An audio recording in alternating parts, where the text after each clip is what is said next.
Hello and welcome back to another episode of Tales from Azeroth. Come and grab a drink, relax, as I go through some stories and moments that you can hopefully relate to. Today's topic is about Shadowlands Beta. Now, Shadowlands Beta has come out very recently. It's about a week ago? About a week to 2 weeks ago. They announced the Shadowlands Beta earlier in the month, and the current month is July 2020. They announced it 3 to 4 weeks ago, and they've been sending out invites ever since. I myself have been fortunate enough to get such invite, and this is actually really something because it's the first beta that I've been invited to. I've been playing WoW since Wrath of the Lich King. I'm a Wrath baby, as I'm known. A lot of people will understand that reference or that term. If you aren't familiar with that term, a Wrath baby is basically you started in the expansion of Wrath of the Lich King. So a Burning Crusade player who started in Burning Crusade is a BC baby. Burning Crusade, BC. WOD baby, I wouldn't recommend being one of them because that is unfortunate. Mainly because of the expansion's lack of content. But we're not going to go into that. We're going to go straight into Shadowlands Beta, talk about some of the things that are new within it and what we can look forward to in the up-and-coming expansion, Shadowlands. So let's get straight into it with the obvious ones, which is appearances. Now, appearances, they're updating a lot. With BlizzCon last year, they announced that they were giving us loads and loads of new customization options for our characters. And these aren't just your normal, like, more hairstyles, like different hair colours. Now, they are still there. There are more hairstyles and there are more different hair colours. But these go into, these go even deeper. So you can put your ethnicity sort of into your character now. They're making sort of like Asian type faces and things like that. So they're really going with it, like all out. But let's just start with the simple stuff. Hair. There is more hair customizations. For Night Elves specifically, you can now have leaves within your hair. It's a weird thing to see leaves in your hair, but it is there and it does suit the Night Elves really well. And obviously the Night Elves being from like foresty sort of areas, it really does make sense because you get a lot of druid characters and you can really feel sort of into that like druid prospect almost, if that makes any sense, if I've said that right. Different hairstyles, there's about, I think 10, around the average of 10 different hairstyles for each race. This is every single race. I'm not too sure if it's for the allied races, but I'm pretty sure that it is. But yeah, there's 10 sort of new unique hairstyles that you can go into. You also have the hair colours. They're making it a lot more vibrant, some of the colours. So you can now be ginger. You got a lot of ginger colour in there. You've got very, very bright colours, very red, very vibrant, very standout colours. And I think a lot of people, when the expansion hits, will definitely be going to the barbers straight away. I know a couple people who literally are waiting on the expansion just to go to the barbers. They have a couple of characters literally just sat outside. That's it.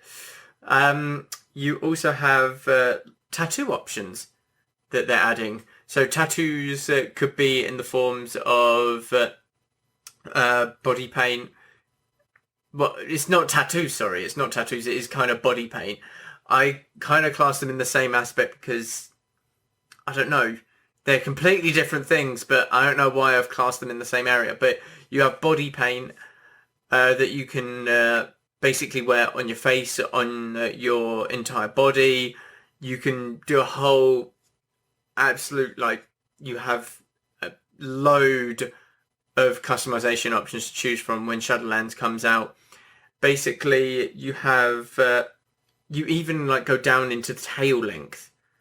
Like, so Draenei's, Draenei's, or the space cows, as some people know them, they have their tails.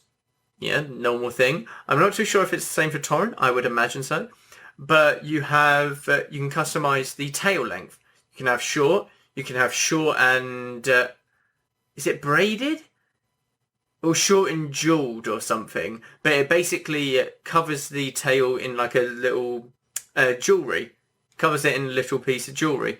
You can have medium jeweled, and long jeweled. These are all very like intricate things that the player base has been wanting for a while. Now, you're never going to satisfy people because there's always something else that they want. They always want blue eyes. They always want green eyes.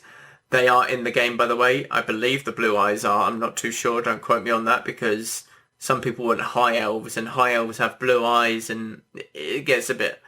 I'm not going to delve into that because it does get a bit complicated and people are angry that there aren't high elves in the game.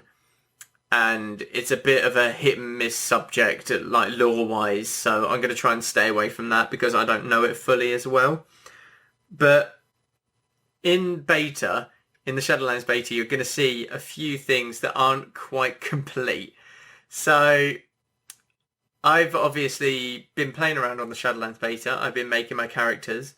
And when there are some things that aren't complete, it's basically... when I went to select some body paint, or like some paint or anything like that, it basically put the paint on, which was good, but it erased the entire head of the character. The head just disappeared and was this white canvas, and there's no textures, there's no nose, there's no eyes.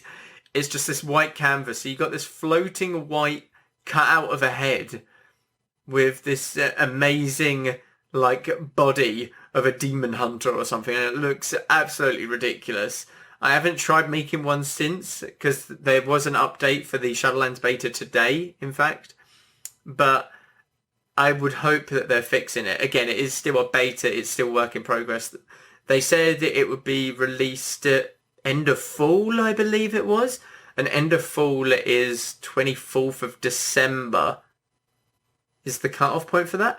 Don't quote me on that. I'm pretty sure it is around there. But they've got loads of time to work on these customization options. Some of them are still not implemented. Not all of the allied races and races are on there at the moment, I don't believe. They might have again updated that. Or I might not have seen them. I'm very bad at missing out the obvious stuff, to be honest. But even like scars, you can have scars on your characters now. And some of these are quite, striking is the word I'd use for it. So in BFA, obviously, spoiler alert if people haven't played through BFA, but Teldrassil was burned, the home of the Night Elves, and there is a scar option which is literally called Teldrassil, and it is just a burn across their face. Now that's quite daunting and a little bit dark. It's quite something to see Blizzard to do that. But it obviously incorporates the more sort of darker side that you can be, whereas you can be like a Death Knight with that sort of scar and stuff. You could have died in Teldrassil.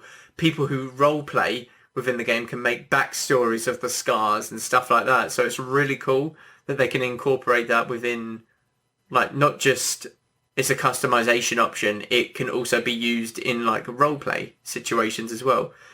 But all of the appearances that they're doing are amazing. To be honest with you, they're all spectacular. You could honestly spend a while just sat there, like going through all of your characters and updating the customizations to how you want it. Favorite one though has got to be this little gnome. This little gnome with a new hairstyle, and this hairstyle is called Bedhead. And the hair, I kid you not, is I think about the same size of the gnome, like lengthwise, and I've made mine bright pink, and it's a little gnome mage, a female gnome mage, and it's honestly the best thing that I've ever seen. It makes me want to play Gnome so much, and it's that sort of thing that can get you into it again. Just like a random customization that you, or like in the in the past, you don't like night owls because they didn't have leaves in their hair, but like you can make that customization option now a thing, and that will draw people back as well. Like, people will just play Shadowlands for the customization options. I said this in my last one again, but yeah, people will come back just for that.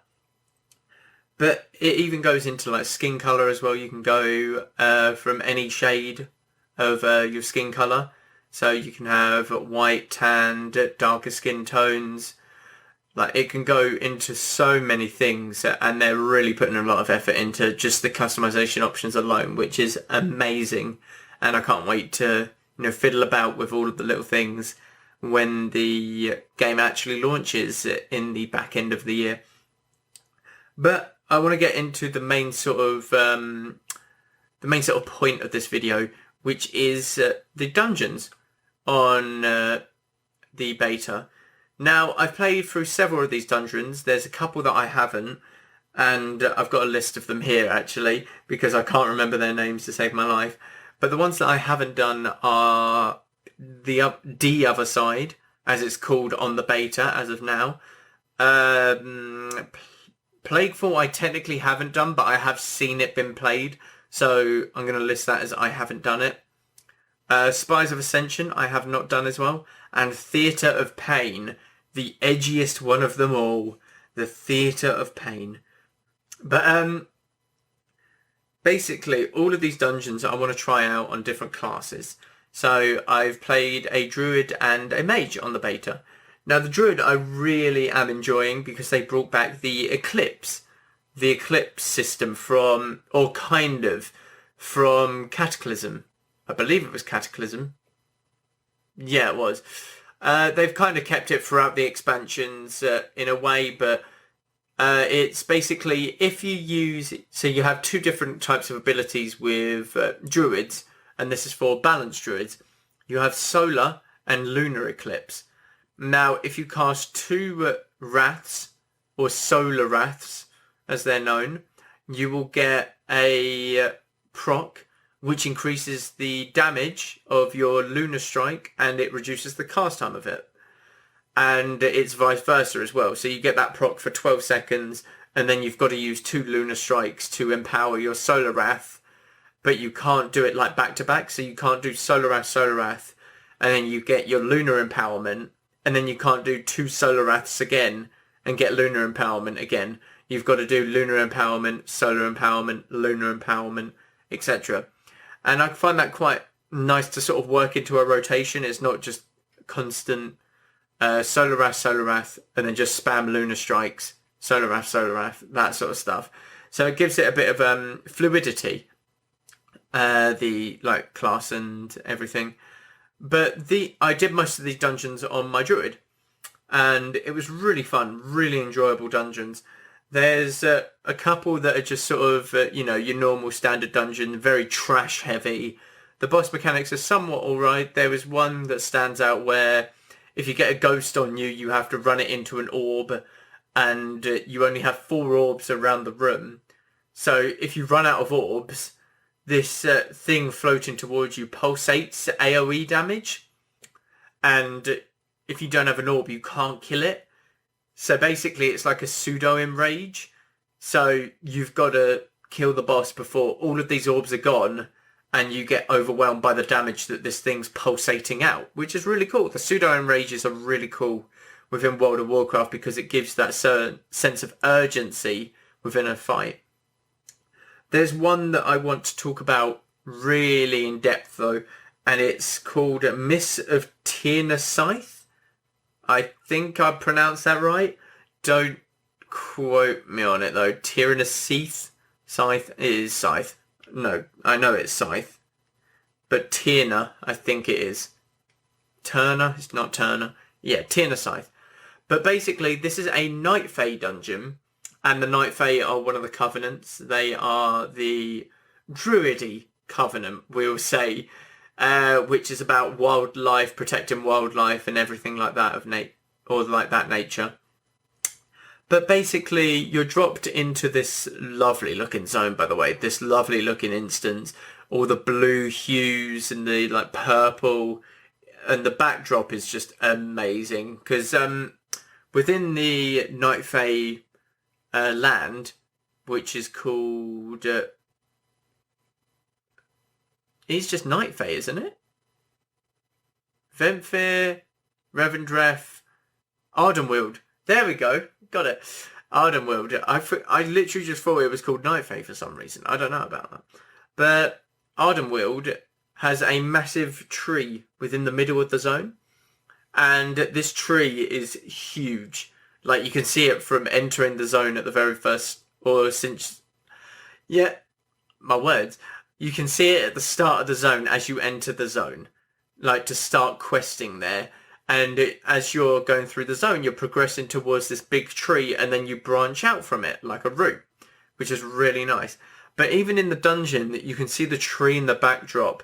And again, you're working your way towards it slowly to kill kind of a Gahoon-style model, we will definitely say. A big bug-type guy who's feeding on Loa.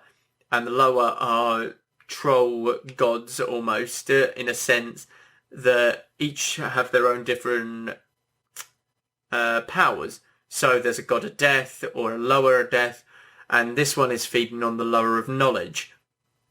And it's feeding so much that it's growing to the point where it would eventually like wipe out a lot of people before it was killed. So we're just sent in there to deal with it. But the first boss is nothing too special. It's just your standard, like, tank and spank, really. He has a little ad that you get down to 20% health, and then the ad puts a debuff on the actual boss, which increases the damage he takes by 100%. It's just rinse and repeat, really. Nothing too special there. But to get to the second boss, you have to go through a maze. And this maze has 4 different paths, and in each of the paths is a rune. So you walk up to this little like stone tablet thing, and a rune will appear on top of it. And you have to figure out which rune is different compared to all of the others. Now this sounds simple. You're thinking, okay, 3 runes are surely going to be a leaf, and this one's going to be a star. No. It's very minute differences. So all of them can be different symbols completely, but they all might have a ring around them or something, and one might not. They might be like pointing in a different direction. It's a very minute things that you got to pay attention to. Now, if you go the wrong way, I'm pretty sure it spawns just like more ads. I'm not too sure. I only did this dungeon once, but our group picked the right way every time, which was really something. We actually, like, it's really something because you have to work your way through it and figure out, and it's a puzzle within a dungeon, which makes it absolutely amazing because the DPS can like figure out the puzzle whilst the tanks are tanking the mobs, and it gives the DPS something to do rather than just stand there, spell, spell, spell. It's something like that. So it's a really intricate thing. And whilst you're going through all of these, every door that you open up, the boss, who is this little like pixie thing, by the way, is kind of just undermining you. It's like, oh, that was fun. And it's just like, oh, shut up. But in the end, you literally fight this pixie thing, and he has simple mechanics. So you kill, he'll split into 4 things, and you've got to figure out which one is the actual him. If you don't, which my group didn't, then for every one that you kill, you'll take a burst of AoE damage. So we killed one, didn't get it right, burst of AoE damage. Killed the second one, didn't get it right, burst of AoE damage. Killed the third, guess what, wasn't right, burst of AoE damage. We almost wiped on that boss because we couldn't figure out which one was the real one. Now, we could have just been stupid, but I swear to you there was no differences. I swear, there was no differences in anything whatsoever. If it was a pixel that was missing, I swear to God. But even after you kill this pixie, like, he spawns, because it was just a vision. He was just playing a game. And that's annoying as hell, because you're trying to get to this big ass like boss that's eating lower, like eating gods, and this pixie's playing a game with you like hide and seek. It's like trying to do a really important work call whilst your kids are running about and you're trying to play like it or tag with them, as like other people would know it as tag. We call it it, or I certainly call it it in England. But it's really just annoying to get through, but it's so much fun as well at the same time. Like, that's what... See, I felt the dungeons in BFA, Battle for Azeroth, were not that sort of... They didn't interact with you as much as these ones that they're setting up. Because there's many different mechanics. Like, don't get me wrong, the bosses in BFA have very good mechanics, but these ones fit the zone that they are in, like Ardenweald, Revendreth, Maldraxxus, and Bastion. They all have their own different sort of character and flair to them because of the zone. Like, there's one in Bastion, I'm pretty sure it's Bastion, it's... Spies of Ascension? No. It's Necrotic Wake. That one. It's the Necrotic Wake dungeon. I'm looking at my list thing, like, I still haven't got them memorised which dungeon's which, so you got to give me a second with that. But yes, the Necrotic Wake, I believe, where you, on the second boss, he just keeps spawning abominations. And the boss itself is untargetable. But these abominations throw out an ability called Chain Hook. And this Chain Hook, you have to aim towards the boss so that he gets hooked outside of his like invulnerability zone, and you can basically attack him. And then he'll jump out of the room and go back into his invulnerability zone. So it's a really cool mechanic, but it's something that you have to think about, because you can't just burst down the abominations. You've got to get them to a certain health, have them hook, and then you can kill them off so that they aren't doing extra damage. It's just very small mechanics like that. There is one also that I have yet to try. I believe it's in the Theatre of Pain. But this boss teleports two of the DPS to like a dueling arena, and you fight it out. And within 45 seconds, if there is not a winner, you both get cowardness debuff. Now, I have yet to know what this cowardness debuff is, but it would be really fun to just duel someone whilst in a dungeon. And if one person wins, they get like a victor, and if the other person wins or loses, they get like loser. I don't think it's loser, but I'm just gonna call it loser for now. But you'd be like telling people to win certain duels within these dungeons because it gives them like the better buff for them, and it doesn't affect the loser as much. So it's really intricate things like that that can really push times in, like, now I'm talking like really high end stuff like mythic dungeons, like from the world class players. Like, these sort of things are very intricate, and they will play a part in everything like eventually. But it's very small things like that which make the experience so much more fun within the dungeons. It's not just mindlessly grinding dungeons to try and get a piece of gear that might get an upgrade, stuff like that. It's very intricate things, and it's just quality. Now, I'm going to get back to the dungeons very later. I'll probably do a podcast going very much in depth with them. Very, very much in depth, like with each dungeon, what they do, boss encounters, stuff like that. That'll be for another video though, because we're getting to the end of this one. Or another video, another podcast. But I will end this one just by talking about some of the legendaries.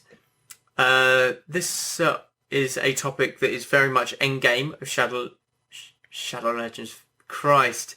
I've seen that advert so many times that, yeah, you know the one from YouTube, the Raid Shadow Legends one, yeah. But Shadowlands, it's basically the legendaries you craft in Shadowlands. So in Legion, the expansion before Battle for Azeroth, It was just RNG. You looted it from any mob within the world. That was it. In Battle for Azeroth, I believe you can craft them? I believe so, but it's very tough to. Is there even any? There is. No, I don't believe... No, there is, but I'm not too sure on how to get them, to be honest with you, because I'm not too into BFA at the moment. I need to re-jog my memory on BFA. I've been playing a lot of Classic myself. But legendaries you craft, and you can craft any slot. So you go to the rune crafter who is in Torghast, Tower of the Damned, and he gives you 4 little sections that you need to fill in. So you put in your headpiece, we'll say, and then you need the legendary component, which you will get from either Mythics, World Quests, PvP, anything at all. It can be from anything. And you also pick a couple of specific secondary enhancements, I'll call them, because I can't remember the word. Secondary stats. Stats, there's the word. Secondary stats. Basically, it's your mastery, your haste, and your crit, your critical strike rating and versatility. You put them into the stats. So your main stat, it might be plus 62 crit, and then you get plus 62 versatility as well, something like that. And then you craft it. Now, these are really good in theory because it's no RNG based. You're actively going to farm the legendaries that you want, etc. But there's some legendaries that are yet not on the beta. But there are some that are. Oh, of course, just listen to that back. It sounds ridiculous. But there are legendaries that are on the beta, which I've tried out. There's one for Mage, which I'm really liking. It has a small % chance on every Pyroblast cast to make your Pyroblast instant and no need for a hot streak. Now, a hot streak is what you need to make your Pyroblast instant in the first place. And to get a hot streak, you need 2 crits in a row. So Fire Mages stack crit. And if you get 2 crits in a row, you get a free Pyroblast. So you throw out the Pyroblast and you get this proc, this 5-second proc, only 5 seconds, that basically lets you just spam Pyroblasts. And you can do this for as many times as you want. The only thing restricting you is the global cooldown. Now, the global cooldown is obviously you can't just spam you can't just slam your keyboard and every spell is used at the same time. There needs to be an inbuilt global cooldown for that not to break the game, pretty much. So there are things that you can do to manipulate it, but this one I found is really fun. It does proc quite often. I'd say it's about a 2% proc chance. Anything between like 1 and 3% proc, to be honest. But it is really fun to sort of test it out. I'm hoping that they've put the Druid ones up there that I can test out. But so far the Druid ones are not on there as of the last time I went on Shadowlands. We'll say that. But no, it's been really fun, the Shadowlands Beta. I will definitely go into more detail with the dungeons and Torghast especially, like the later or the end game content. I will definitely go into more detail about that in a future episode because it's just too much to pack into one, to be honest. I think you get for about half of the dungeons and that'll be an episode, etc. Like, there's just so much to talk about within each of them, just aesthetically, gameplay wise, mechanic wise, so many different aspects to them that it requires its own episode. I'm sorry, but no, thank you all very much for joining in and tuning in. I hope to see you next week and we can go into more Tales from Azeroth from there. Thank you all very much for watching and I'll see you next week. Goodbye all.